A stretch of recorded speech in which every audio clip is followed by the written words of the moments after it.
একজন মাঠে মাঠে ঘুরছে, আর এক পাগল এসে জিজ্ঞেস করছে, ঘুরছো কেন? ঘুরবো না, আগামীকাল কোরবানির দিন, গরু তালাশ করতেছি, গরু পাচ্ছি না, বাজারে টাজারে ঘুরলাম, আবার আর এক বাজারে যাচ্ছি। আরে বাজারে বাজারে গরু কেন? মাঠে কত গরু আছে, একটা ধরে জবাই দিলেই তো হয়। লোকটি বলছে, দেখো পরের গরু জবাই দিলে তা তো গোনা হবে। কয় না, তুমি অঙ্ক বোঝো না। গরু জারি হোক, কোরবানির দিনে গরু জবাও যদি করো তাহলে সওয়াব তো একটা হবে। কোরবানি উপলক্ষে জবাও করছে, একটা সওয়াব পাবা না? তো কোরবানির জন্য একটা সওয়াব হবে, আর চুরির জন্য অবশ্যই একটা পাপ হবে। কোরবানি যখন দিবা তো কোরবানির সওয়াব আর চুরির পাপ ভগ্নাংশের মতো কাটাকাটি হয়ে যাবে, গোশত খাবা ফাও। তো মানুষের অবস্থা তো তাই হয়েছে। মানুষের অবস্থা হয়েছে শবে বরাতে সারা রাত জাগবো, কান্দাকাটি করবো, ফাও ফাও গুনাহ মাফ হয়ে যাবে, আর গোশত রুটি তো আছেই, যদ্দূর পারলাম খাইলাম। পরের দিন টু ফুর্তি, নো চিন্তা। নাউযুবিল্লাহি মিন যালিক। এই কান্দারও দাম নাই, আর এই ধরনের রাত জাগারও দাম নাই, এই ধরনের ইবাদত করেও দাম নাই। ইবাদতটা হচ্ছে জীবনের সব ক্ষেত্রে ইবাদত করতে হবে। ইবাদত সম্পর্কে মিস ইন্টারপ্রিটেশন যেটা এসেছে, ভুল অর্থ যেটা এসেছে, সেই ভুল অর্থের কারণে মানুষ শুধু মনে করে নামাজ রোজা হজ যাকাতই শুধু ইবাদত না। ইবাদত হচ্ছে জীবনের সকল ক্ষেত্রে গোলামিটা হতে হবে আল্লাহ পাকের সব জায়গায়। পার্লামেন্টে গোলামি হবে কার? কোর্ট কাছারিতে কার? অফিস আদালতে কার? স্কুলে কলেজে কার? খেতে খামারে কার? রান্নাঘরে, নিজের ঘরে, পরিবারে, সব জায়গায় আনুগত্য কার? কেবলমাত্র আল্লাহ সুবহানাহু ওয়া তাআলার হুকুম অনুযায়ী জীবন পালন করার নামই হচ্ছে ইবাদত। এই ইবাদত, নামাজ পড়ার নাম ইবাদত, নামাজ না পড়ার নামও ইবাদত। রোজা রাখার নামও ইবাদত, রোজা না রাখাও ইবাদত। এখন আপনারা বলতে পারেন, যেটা ঠিক কি আশ্চর্য কথা শুনাইলেন, নামাজ পড়া তো ইবাদত, নামাজ না পড়া আবার কোন দেশে ইবাদত? রোজা রাখা তো ইবাদত, রোজা না রাখা কোন দেশে ইবাদত? মূল কথা হচ্ছে 5 ওয়াক্ত নামাজ সময় মতো পড়বেন, তা তো আপনার ইবাদত হবে। কিন্তু সূর্য উদয়ের সময়, সূর্য ঠিক মাথার উপরে থাকার সময়, সূর্য ঠিক অস্তগামী হওয়ার সময় নামাজ পড়া জায়েজ নাই, সেজদা করা জায়েজ নাই, হারাম করা হয়েছে। সুতরাং এই 3 সময় নামাজ না পড়াটাই ইবাদত। সারা বছর রোজা রাখবেন, ইবাদত হবে। কিন্তু 2 ঈদের 5 দিন রোজা রাখা হারাম করা হয়েছে, ওই 5 দিন রোজা না রাখাটাই, তার অর্থ হলো জীবনের সমস্ত কাজটাই হলো ইবাদত হবে, যদি মুসলমান আল্লাহর হুকুম মাফিক তার জীবনকে পরিচালনা করে। আপনার চোখের চাহনিটাও তো ইবাদত হবে। সুবহানাল্লাহ। এই চোখ দিয়ে গুনাহ কামাই করা যাবে, আবার এই চোখ দিয়ে সওয়াব কামাই করা যাবে। যদি কোনো সন্তান তার মা বাপের দিকে ভক্তির নজরে, মহব্বতের নজরে যদি তাকায়, নবীজি বলেছেন একটা কবুল নফল হজের সওয়াব আমলনামায় লেখা যাবে। সাহাবীরা প্রশ্ন করেছেন, যদি কেউ 100 বার তাকায় তো কি হবে? নবীজি বলেছেন, আল্লাহ রাব্বুল আলামিনের নিয়ামতের ভান্ডার অফুরন্ত নিয়ামতের, সেখানে কোনো অভাব নাই। যদি কোনো বান্দা যদি তার মা বাপের দিকে দৈনিক 100 বার তাকায় তো ওই বান্দার আমলনামায় 100 কবুল নফল হজের সওয়াব লেখা যাবে। তাহলে দেখা গেল চোখের চাহনি আপনার ইবাদত, আপনার ঘুম ইবাদত, আপনার চাকরি ইবাদত, আপনার ব্যবসা বাণিজ্য ইবাদত। তার মানে হলো আল্লাহর গোলামি, আল্লাহর হুকুম অনুযায়ী কাজ করার নামই হচ্ছে ইবাদত। ইয়াকা নাবুদু ওয়া ইয়াকা নাস্তাঈন। পড়েন সবাই, ইয়াকা নাবুদু ওয়া ইয়াকা নাস্তাঈন। আল্লাহ তাআলা একমাত্র তোমার গোলামি করি, তোমারই আনুগত্য করি, তুমি ছাড়া কারো গোলামি করি না। নাবুদু এই শব্দ দিয়ে বোঝানো হচ্ছে কি, আল্লাহ পাক এই নামাজের ভিতরে যেমন তোমার হুকুম পালন করে নামাজ আদায় করছে, যেমন নামাজের ভিতরে কিছু খাওয়া যায় না, বাইরে খাওয়া জায়েজ ছিল, নামাজ পড়ছি বলে খানাটা আমার জন্য হারাম হয়ে গেছে। কথা বলা জায়েজ ছিল, নামাজের ভিতরে কথা বলা হারাম করে দিলাম। এদিক ওদিক তাকানো জায়েজ ছিল, নামাজের ভিতরে এদিক ওদিক তাকানো বন্ধ করে দিলাম। তার মানে আমার জন্য চিরস্থায়ী, সব সময়ের জন্য আমার জন্য হালাল করে দেওয়া জিনিসগুলি এই নামাজের ভিতরে অল্প সময়ের জন্য হারাম করে প্রমাণ করে দিলাম। মাবুদ গো, এই নামাজের পরে চিরস্থায়ী হারামগুলি এইভাবে আমার জন্য হারাম করে নেব। ইয়াকা নাবুদু, নামাজটা পড়ছি যেভাবে করে, নামাজের বাইরের জীবন চালাবো সেইভাবে করে। সেজদা দিলেই তো সওয়াব হয়। সেজদা দিলে কি হয়? সওয়াব হয়। যদি কেউ 5-6টা সেজদা দিয়ে দেয় 1 রাকাতের মধ্যে তো কি হবে? যদি কেউ নামাজ পড়লে তো সওয়াব হয়, ফজরের নামাজ যদি 4 রাকাত পড়ে তো কি হবে, মাগরিবের নামাজ যদি 2 রাকাত পড়ে অথবা 4 রাকাত পড়ে তো কি হবে। ইচ্ছে করে যদি এভাবে করে, ভুল করবে নয়, ইচ্ছে করে যদি করে তাহলে আল্লাহর আইনের সঙ্গে বিরোধিতা করছে বলে সে বিদ্রোহী হিসাবে প্রমাণিত হবে। সুতরাং কথা হচ্ছে নামাজের ভিতরে আয় আল্লাহ পাক ইয়াকা নাবুদু, এই নামাজের ভিতরে তোমার হুকুম মেনে যেভাবে নামাজ আদায় করি, নামাজের বাইরের জীবনটাও তোমার হুকুম মেনে পালন করব। এটাই হচ্ছে ইবাদতের মূল থিম, মূল আইডিয়া, মূল ফিলসফি। আমার বন্ধুগণ, এবার আল্লাহ রাব্বুল আলামিন বলছেন, যদি আমার সঙ্গে দেখা করতে চাও, আল্লাহর সঙ্গে যদি কোনো বান্দা দেখা করতে চায়, আমরা আল্লাহরে দেখতে চাই কিনা, চাই কিনা আল্লাহকে দেখতে? আল্লাহ পাক বলছেন, আমারে যদি দেখতে চাও, ফামান কানা ইয়ারজু লিকা রাব্বিহি ফালইআমাল আমালান সালিহান ওয়ালা ইউশরিক বিইবাদাতি রাব্বিহি আহাদা। আমার সঙ্গে যদি দেখা করতে চাও, তোমাদের মধ্য থেকে কেউ যদি আমার সাথে দেখা করতে চায়, সে যেন ভালো কাজ করে, ভালো আমল করে, আর আমার ইবাদতের সঙ্গে কাউকে যেন শরীক না বানায়, তাহলেই আমার সঙ্গে কিয়ামতে দেখা হয়ে যাবে। জোরে বলেন সুবহানাল্লাহ। আল্লাহর সঙ্গে দেখা করতে হলে তার ইবাদত করতে হবে, গোলামি করতে হবে, এবং কাউকে শরীক স্থাপন করা যাবে না। এই গোলামি করতে হবে, ইবাদত করতে হবে কতদিন? আল্লাহ রাব্বুল আলামিন বলছেন, ওয়া'বুদ রাব্বাকা হাত্তা ইয়াতিয়াকাল ইয়াকিন। ইবাদত করো, গোলামি করো, যতক্ষণ পর্যন্ত নিশ্চিত সেই সময়টি এসে না যায়, তার মানে মৃত্যু পর্যন্ত আমার গোলামি করতে থাকো। মৃত্যু পর্যন্ত গোলামি হবে কার? আল্লাহ সুবহানাহু ওয়া তাআলা। সেই আল্লাহ পাকের গোলামি জীবনের সকল ক্ষেত্রে করতে হবে, মৃত্যু পর্যন্ত সব ক্ষেত্রে গোলামি হবে আল্লাহর। আল্লাহর গোলামি হচ্ছে আল্লাহ যা নিষেধ করেছেন তার থেকে ফিরতে হবে, আর যা আদেশ করেছেন সেগুলি মানতে হবে।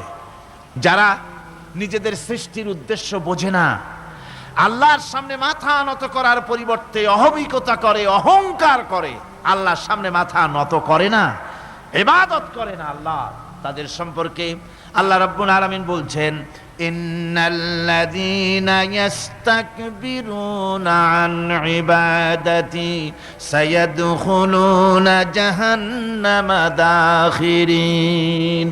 যারা আমি আল্লাহর সঙ্গে অহংকার করে, আমার ইবাদত করে না, আমার গোলামি করে না, আমার সামনে মাথা নত করে না, অহংকার অহমিকতা করে যারা জীবন চালায়, আমি কিয়ামতের দিন তাদেরকে লাঞ্ছিত করব আর জাহান্নামে পাঠাবো। যারা আল্লাহর গোলামি করবে না, আল্লাহর ইবাদত করবে না, অস্বীকার করবে আল্লাহর গোলামিকে, অহমিকতা করে চলবে, তাদের জায়গা হবে কোথায়? জাহান্নামের মধ্যে। সুতরাং মানুষের মর্যাদা বাড়ে আল্লাহর গোলামিতে। মর্যাদা বাড়ে কিসে? আল্লাহর গোলামিতে। গোলামি করলেই মর্যাদা বাড়বে। এই জন্য আল্লাহ পাক কোরআনের মধ্যে, কোরআনে কারীমের মধ্যে সবচেয়ে মাহবুব, আল্লাহ পাকের মাহবুব বান্দাদের কথা যখন বলেছেন, তখন নাম নেন নাই, আব্দুন শব্দ ব্যবহার করেছেন, গোলাম বলেছেন, বান্দা বলেছেন। আমার বান্দা। বান্দা হচ্ছে মানুষের জন্য সবচাইতে বড় ডিগ্রি আল্লাহর পক্ষ থেকে। আলিম, ওলামা, পীর, বুজুর্গ, সাহাবী, পেগম্বর, নবী, রসুল, সবচাইতে বড় খিতাব হচ্ছে আব্দ, আল্লাহর গোলাম হওয়া। আল্লাহর প্রিয় ডাক হচ্ছে আব্দ।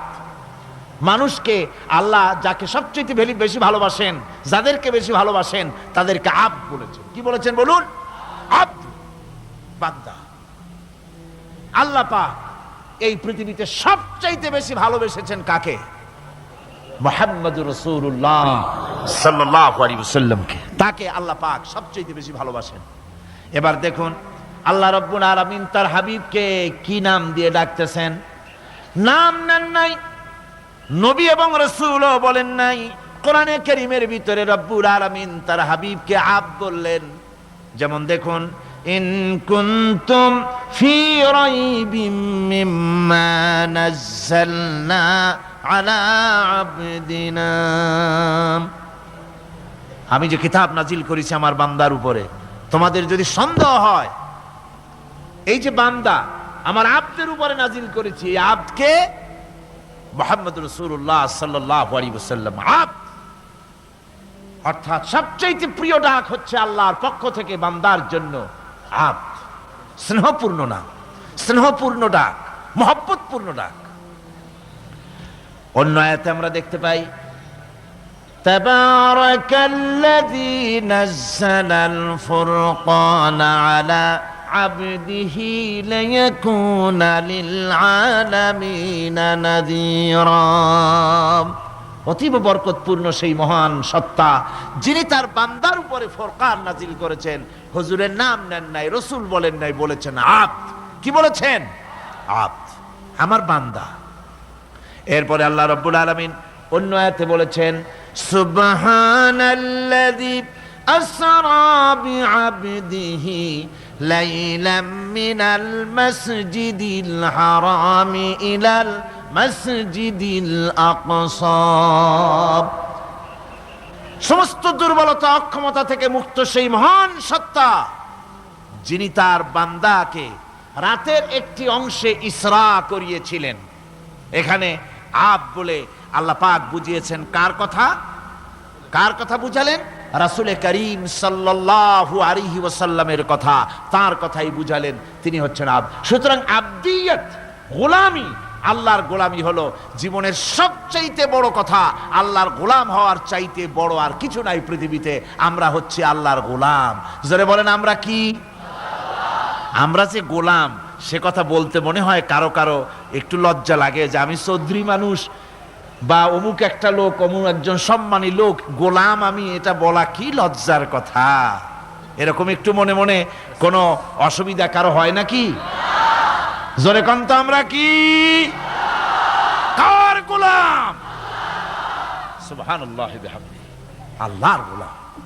আমরা এমন মহান সত্তার গোলাম, মহান সত্তার বান্দা যার সমকক্ষ এই পৃথিবীতে কেউ নাই, আকাশেও কেউ নাই। প্রচন্ড হযরত মুআজ বলছেন আমি রাসূল করিম সাল্লাল্লাহু আলাইহি ওয়াসাল্লামের গাধার পৃষ্ঠে হুজুরের পেছনে বসা ছিলাম। হুজুর আমাকে জিজ্ঞেস করলেন, মুআজ তুমি কি জানো বান্দার উপরে আল্লাহর হক কি আর আল্লাহর উপরে বান্দার হক কি? কুলতু আল্লাহু ওয়া রাসূলুহু আ'লাম। বললাম আল্লাহ এবং তার রাসূল খুব ভালো জানেন। আমি কি করে জানবো? আল্লাহ এবং তার রাসূল খুব ভালো জানেন। ক্বালা হাক্কুল্লাহি আলাল ইবাদি আন ইয়াবুদুহু ওয়া লা ইউশরিকু বিহি শাইআ। বান্দার হক হচ্ছে আল্লাহর উপরে এই যে বান্দা গোলামি করবে আল্লাহর, ইবাদত করবে আল্লাহর, আর আল্লাহর সাথে কাউকে শরীক স্থাপন করবে না। এটা হচ্ছে আল্লাহর উপরে কার হক? বান্দার হক। আর আল্লাহর হক হচ্ছে বান্দার উপর কি? ওয়া হাক্কুল ইবাদি আলাল্লাহ আল্লা ইউআযযিবা মান লা ইউশরিকু বিহি শাইআ। বান্দার উপরে আল্লাহর হক হচ্ছে যে বান্দা আল্লাহর গোলামি করবে আর শরীক স্থাপন করবে না আল্লাহর সাথে, আল্লাহ তাকে শাস্তি দিবেন না। সুবহানাল্লাহি বিহামদিহি। আল্লাহ তাকে আযাব দিবেন না, আল্লাহ তাকে শাস্তি দিবেন না। সুতরাং তাওহীদের আকীদা মজবুত হতে হবে। আখিরাতের কামিয়াবি এর উপরে নির্ভরশীল। আমরা যদি আখিরাতে কামিয়াবি চাই, কি বলেন, আখিরাতে কি আমরা জীবনের সফলতা চাই? জোরে বলেন সফলতা চাই। আখিরাতের কামিয়াবি যদি চাই, জাহান্নাম থেকে যদি বাঁচতে চাই, বেহেশতে যদি যেতে চাই, তাহলে আকীদাকে মজবুত করতে হবে। আল্লাহর সাথে কাউকে শরীক স্থাপন করা যাবে না। এবং আল্লাহ সৃষ্টিকর্তা, কোরআনে পাকের শিক্ষা অনুযায়ী আল্লাহরে বিশ্বাস করি এতটুকুন কথা বললেই তাওহীদের হক আদায় হয় না। তাওহীদের হক হচ্ছে আল্লাহ পাককে সৃষ্টিকর্তা, পালনকর্তা, বিধানদাতা, রিজেক দাতা, কল্যাণদাতা সবকিছু হিসাবে মানতে হবে। কাকে? আল্লাহ পাককে। জোরে সরে বলুন, কাকে মানতে হবে? সমস্ত ক্ষমতা হচ্ছে আল্লাহ। সমস্ত ক্ষমতা কার? আল্লাহর নাম নিতে শরম করে নাকি? তাহলে জোরে সরে কোন সমস্ত ক্ষমতা কার? আল্লাহ রাব্বুল আলামিনের এত বড় ক্ষমতা, সাগরকে নগর বানাতে পারেন, নগরকে সাগর বানিয়ে দিতে পারেন, এতিমকে রাষ্ট্রের মালিক বানিয়ে দিতে পারেন, ধনীকে গরিব বানায় দিতে পারেন, গরিবকে ধনী বানায় দিতে পারেন, মৃত্যুকে জিন্দা করতে পারেন, জিন্দা কি মৃত্যু করে দিতে পারেন, পথের লোককে ধরে প্রেসিডেন্ট বানায় দিয়া ফুলের মালা দিয়া গলা থেকে পা পর্যন্ত ভরে দিতে পারেন। আবার আল্লাহ যদি নারাজ হয়ে যান, প্রেসিডেন্টের ফুলের মালার পরিবর্তে জুতার মালা গলায় দিয়া জেলখানার মধ্যে ঢুকাইয়া দিতে পারেন। তাহলে ক্ষমতাটা কার? বিশ্বাস করেন? সমস্ত ক্ষমতার মালিক আল্লাহ। কোরআন আমাদেরকে শুধুমাত্র মাথা ঝুলে ঝুলে তেলাওয়াত এটা শিখায় না। কোরআন তেলাওয়াত করতে হবে, বুঝতে হবে, আমল করতে হবে। কোরআন শিখাচ্ছে। কে শিখাচ্ছে? কোরআন। তার মানে কে? আল্লাহ। কে শিখাচ্ছেন? আল্লাহ সুবহানাহু ওয়া তাআলা শিখাচ্ছেন। বান্দা শোনো ভালো করে, ওয়াইয়ামসাসকাল্লাহু বিদুররিন ফালা কাশিফা লাহু ইল্লা হুয়া। আল্লাহ যদি তোমার কোনো ক্ষতি সাধন করতে চান, তাহলে সেই ক্ষতি থেকে তোমাকে কেউ রক্ষা করতে পারবে না। এটা হবে ঈমান। এটা কি? এই ঈমান যদি মনের মধ্যে আসে, আপনি বিরাট শক্তিশালী বিপ্লবী শক্তিতে পরিণত হয়ে যাবেন। আপনার যদি এই ঈমান থাকে যে দুনিয়ার কোন গুলির উপরে, কোন বুলেটের উপরে যদি আমার নাম লেখা থাকে, সারা পৃথিবী ওই গুলিবিদ্ধ হওয়া থেকে আমাকে বাঁচাইতে পারবে না। আর কোন গুলির উপরে, কোন বুলেটের উপরে যদি আমার নাম লেখা না থাকে, তাহলে গোটা বিশ্ব একযোগে প্রচেষ্টা করেও আমাকে গুলিবিদ্ধ করতে, এটার নাম কি? ঈমান। তাই আল্লাহ বলছেন যে আমি যদি কারো ক্ষতি করি, তাহলে এই ক্ষতি থেকে তাহলে তাকে কেউ বাঁচাইতে। ওয়াইয়ামসাসকা বিখাইরিন ফাহুয়া আলা কুল্লি শাইইন কাদির। আর আল্লাহ রাব্বুল আলামিন যদি কারো কল্যাণ করতে চান, তাহলে তার কল্যাণকে কেউ ফিরায় দিতে পারে না, কল্যাণ থেকে কেউ তাকে কল্যাণ থেকে মাহরুম করে দিতে পারে না। তার মানে হলো, আল্লাহ যদি কাউকে চুল ধরে, মাথা ধরে, কল্লা ধরে উপরের দিকে টানে, আর দুনিয়া যদি তার পাও ধরে নিচের দিকে টানে, তাহলে দুনিয়া পারবে? পারবে? আল্লাহ কল্যাণ করতে চাইলে কেউ ঠেকাইতে পারবে না, আর আল্লাহ অকল্যাণ করতে চাইলেও তার থেকেও কেউ বাঁচতে। ওয়া হুয়াল কাহিরু ফাওকা ইবাদিহি ওয়া হুয়াল হাকীমুল খাবীর। তিনি তার বান্দাদের উপরে একচ্ছত্র আধিপত্য রাখেন, একচ্ছত্র ক্ষমতার অধিকারী তার বান্দার উপরে, সমস্ত জিনিসের উপরে তিনি ক্ষমতা রাখেন। তিনি মহান বিজ্ঞানময়। এই তাওহীদ খুঁজে নিতে হবে। তাওহীদ অর্থাৎ আল্লাহ পাককে সমস্ত ক্ষমতার মালিক মনে করতে হবে। দেখুন, আমাদের জাতির পিতা কে? আমাদের জাতির পিতা মনে আছে তো? ভুল টুল করেন না তো? ভুল টুল করবেন না। আমাদের জাতি আত্মভোলা, মাঝে মধ্যে ভুল টুল করে বসে, আন্দাজে ভান্দাজে একটা বানায় বসে। আসলে জাতির পিতা মুসলমানদের কে? ইব্রাহিম আলাইহিস সালাম তাওহীদকে খুঁজছেন। এই কোরআন শরীফ আল্লাহ পাক বলছেন তাওহীদ তালাশ করতেছেন। কে স্রষ্টা? সর্বোচ্চ ক্ষমতার মালিক কে? হযরত ইব্রাহিম আলাইহিস সালাম তার এই তাওহীদ খোঁজার, তাওহীদ অন্বেষণ কাহিনীটাকে রব্বুল আলামিন কোরআনে কারীমের ভিতরে জায়গা দিয়ে দিলেন দুনিয়ার মানুষকে বোঝাবার জন্য, শোনাবার জন্য। ফালাম্মা জান্না আলাইহিল লাইলু রাআ কাওকাবান ক্বালা হাযা রাব্বী। তিনি রব সন্ধান করছেন, কে আমার স্রষ্টা? সর্বোচ্চ ক্ষমতার মালিককে, আইনদাতাকে, বিধানদাতাকে, স্রষ্টাকে, কে তিনি? তাকে খুঁজছেন। মনের ভিতরে চিন্তা, মস্তিষ্কে চিন্তা। হঠাৎ করে রাত এলো, পশ্চিম গগনে সুন্দর এক তারকা উদিত হলো, সান্ধ্য তারা। সন্ধ্যার সময় যে তারাটা ওঠে, সেটা ছোট না বড়? বড়। সেটা সারা রাত থাকে না অল্প সময় থাকে? অল্প সময় থাকে। সান্ধ্য তারা দেখে ইব্রাহিম আলাইহিস সালাম বললেন, হাযা রাব্বী, পেয়ে গেছি আমার রব, এটাই আমার রব, এটাই হচ্ছে আমার স্রষ্টা, এটাই হচ্ছে সর্বময় ক্ষমতার মালিক। আল্লাহ পাক বলেন, ইব্রাহিম আলাইহিস সালাম তাকিয়ে থাকলেন। কিছুক্ষণ পরে এই তারকা যখন অস্তমিত হয়ে গেল, ইব্রাহিম আলাইহিস সালাম তখন বললেন, ফালাম্মা আফালা ক্বালা লা উহিব্বুল আফিলিন।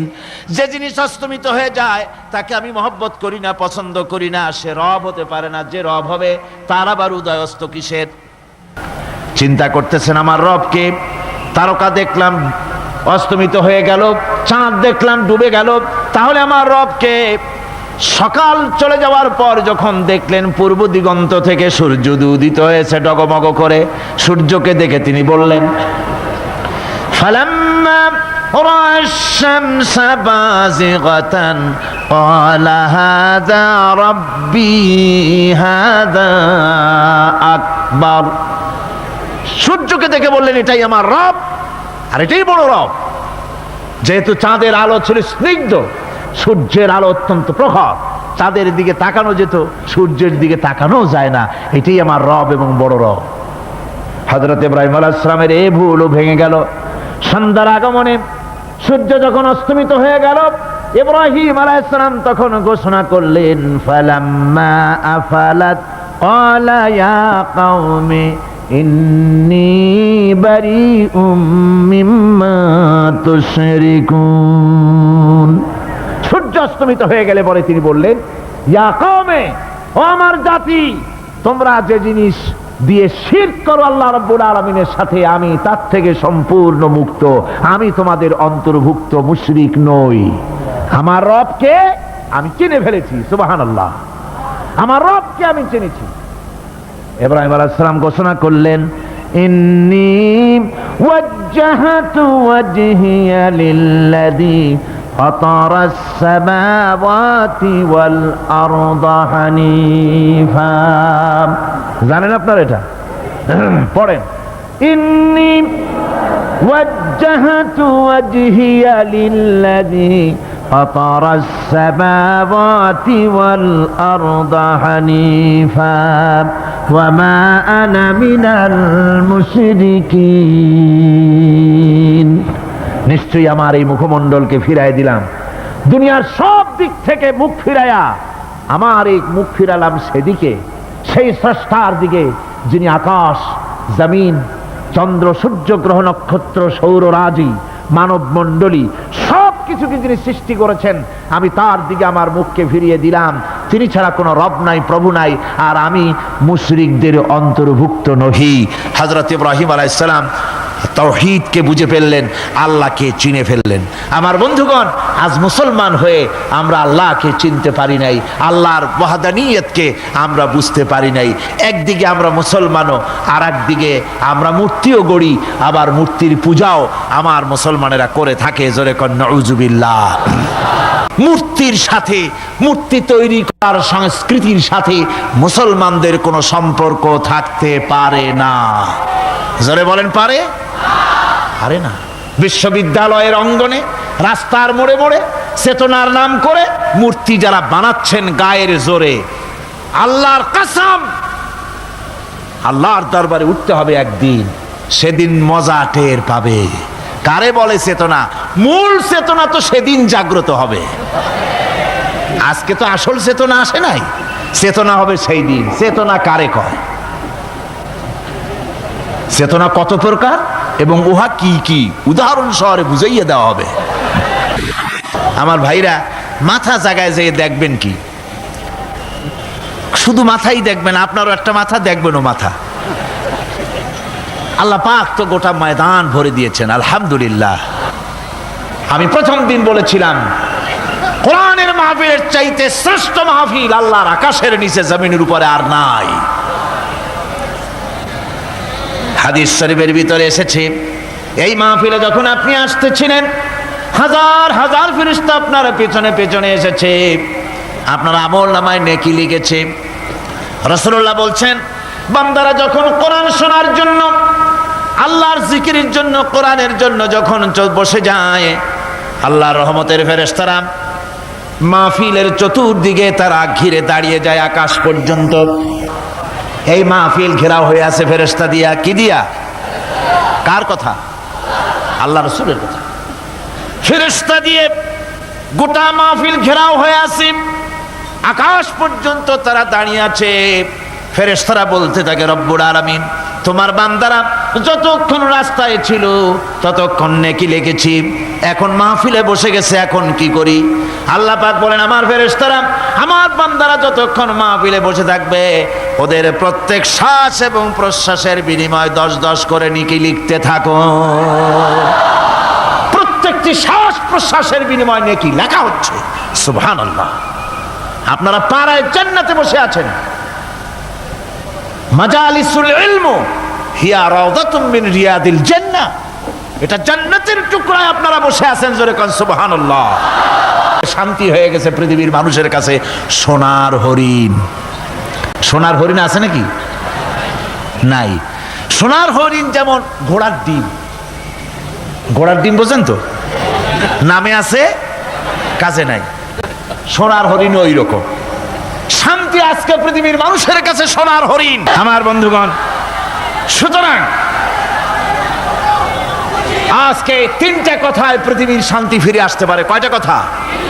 মাত্র 3টি কথায় এই উত্তপ্ত পৃথিবী, অশান্ত পৃথিবী, পৃথিবীর এই অশান্তিময় প্রজ্বলিত পৃথিবী, মানুষেরা যেখানে জ্বলছে আর জ্বলছে, সেই পৃথিবীতে শান্তি আসতে পারে মাত্র 3টি কথায়। আল্লাহ নাবুদা ইল্লাল্লাহ, আল্লাহ ছাড়া কারো গোলামি করব না, আর আল্লাহর সাথে কাউকে শরীক স্থাপন করব না, আল্লাহ ছাড়া কারো প্রভুত্ব মানব না। 3টা কথায় পৃথিবীতে আবার শান্তি ফিরে আসতে পারে। সুতরাং আমি তাওহীদের কথা আপনাদের বলতেছিলাম। কিসের কথা বলতেছি? তাওহীদ। তাওহীদ প্রতিষ্ঠিত হলে কেউ কারো উপরে প্রভুত্ব করতে পারবে না। হে নবী, আপনি বলে দেন আল্লাহ এক এবং একক, তিনি নিরঙ্কুশ, তার কোনো সন্তানই কাউকে জন্ম দেন নাই, তাকেও কেউ জন্ম দেয়নি। আকাশ এবং জমিনে তার সমকক্ষ কেউ নাই, তিনি কারো মুখাপেক্ষী নন, তিনি কাউকে জন্ম দেন নাই, তাকেও কেউ জন্ম দেয়নি। আকাশ আর জমিনে তার সমকক্ষ কেউ নাই। সুতরাং ওই আল্লাহ সুবহানাহু ওয়া তাআলা, তাকে মানতে হবে, তার কথাই শুনতে হবে, তার গোলামি করতে হবে, তাহলেই শান্তি আসবে, আল্লাহর মেহেরবানি আসবে জীবনের সকল ক্ষেত্রে। আল্লাহ মাত্র এক, তার ক্ষমতা গুণাবলীতে কোনো অংশীদার নাই। আল্লাহ কয়জন? আল্লাহ কয়জন? এক আল্লাহ, অদ্বিতীয়, তার কোনো শরীক নাই, তার কোনো অংশীদার নাই। কোরআনে কারীম আল্লাহ রাব্বুল আলামিন বলছেন,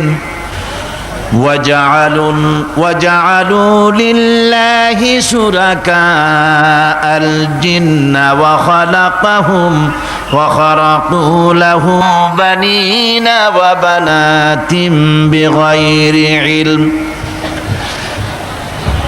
একই কথা জানা সত্ত্বেও আল্লাহর সাথে শরীক বানায়ো না, আল্লাহর সাথে কাউকে অংশীদার বানায়ো না, তার কোনো ছেলে নাই মেয়ে নাই, অথচ তিনি সবাইকে সৃষ্টি করেছেন।